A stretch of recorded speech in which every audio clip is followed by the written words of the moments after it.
Hi there, Mary Farias here with 5 Minutes is Better Than Nothing of Personal Development. We're studying my book, How to Study Napoleon Hill's Think and Grow Rich. We started chapter 4, Autosuggestion, yesterday, and this is on page 100 right now. Nature has so built man that he has absolute control over the material which reaches his subconscious mind through his five senses, although this is not meant to be construed as a statement that man always exercises this control. In the great majority of instances, he does not exercise it, which explains why so many people go through life in poverty.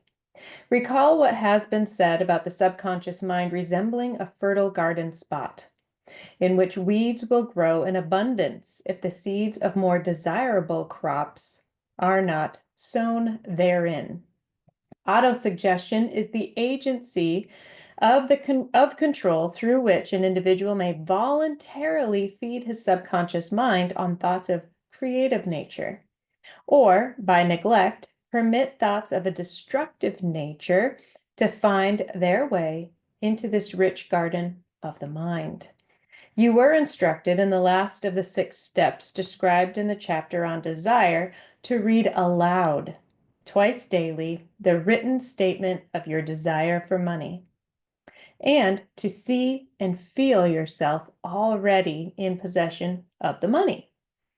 By following these instructions, you communicate the object of your desire directly to your subconscious mind in a spirit of absolute faith. Through repetition of this procedure, you voluntarily create thought habits which are favorable to your efforts to transmute desire into its monetary equivalent.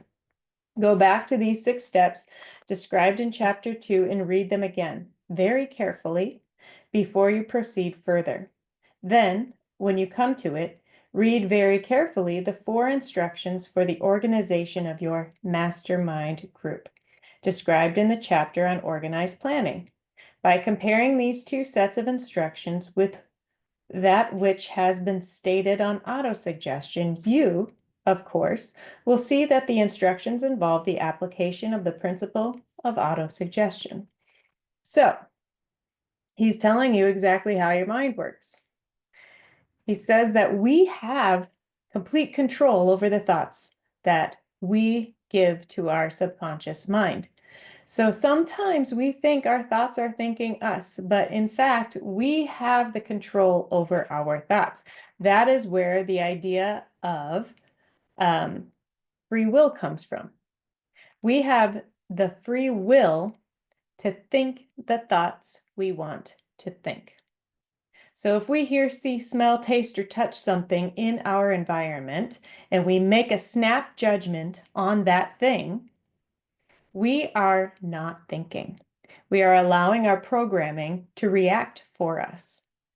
But if we see, hear, smell, taste, or touch that same thing, and instead think about it, notice it, and respond to it, either say, I don't think like that anymore. I don't accept that. You can say all sorts of different things. You can reject what you see, hear, smell, taste, or touch.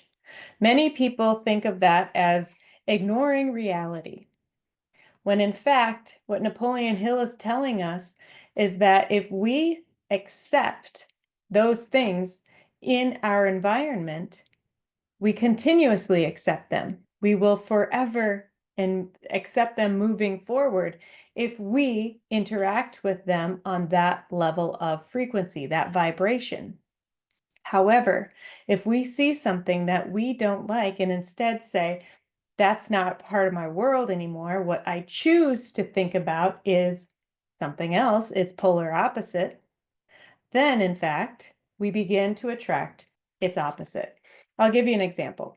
My daughter is almost 14, and sometimes she acts like a 14-year-old, which nobody would question that. However, what happens when I get a reaction from her, like a 14-year-old might react, instead of snapping back at her, most of the time, I instead think, okay, thank you for our wonderful relationship. We get along smoothly. Thank you, thank you, thank you, thank you. And I play those ideas in my mind.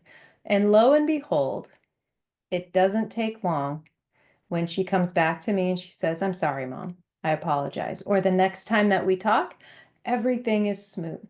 So I don't accept a reaction from her like a 14-year-old might react. Instead, I replay a positive reaction in my mind.